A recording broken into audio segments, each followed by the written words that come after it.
It's a little longer than Ramadan, but we get to eat and drink during the day, which makes a big difference, to say the least.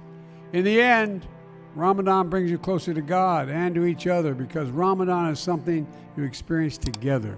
That's the important piece of it. You support each other through their daily fast. You show generosity by giving alms to hungry people.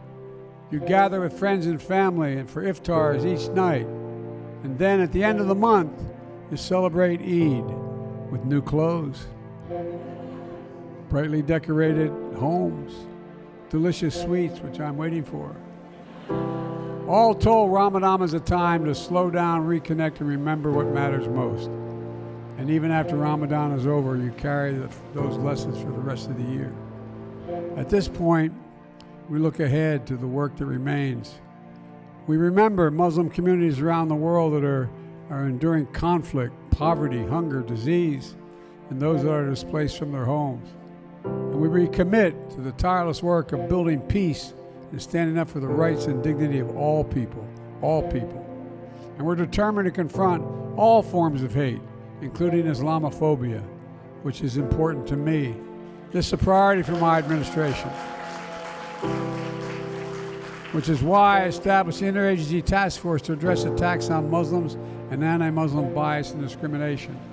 And this was a focus of the United We Stand Summit we convened last September.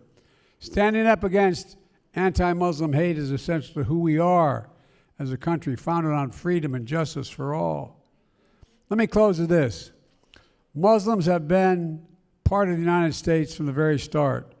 Muslims fought along the Patriots during the War for Independence. One of the first countries to recognize the United States as an independent nation was a Muslim country, Morocco. Today, there are 3.5 million of you in the United States.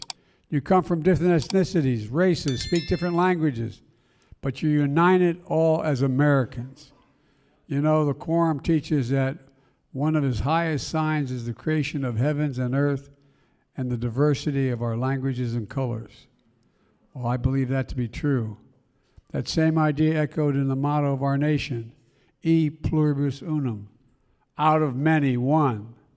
That's who we are as Americans. We're the most unique country in the world. We're the only country based on not ethnicity, not on race, religion, but based on an idea that's confident, that's shared by all major faiths.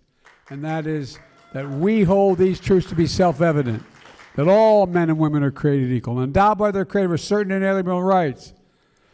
You know, just ask someone who is with us today, Khazar Khan. Mr. Khan, it's so good to see you, man. It really is. He studied the U.S. Constitution as a law student in Pakistan, emigrated to America with his wife and their young family, fully believing in the promise of this nation. They watched their middle son enlist in the United States Army, who, like mine, ultimately sacrificed himself to save, in his case, his fellow soldiers. In late November 2016, at a time when the oldest and darkest forces of hate had emerged in new ways, I invited Mr. and Mrs. Khan to the Vice President's residence at the Naval Observatory for a Diwali reception. Okay? An Irish Catholic Vice President, a Muslim Gold Star family at a reception observing Hindu holidays. But that's the America we both know. Last summer, right here in this room, I presented Mr. Khan with the Presidential Medal of Freedom, and he deserved it.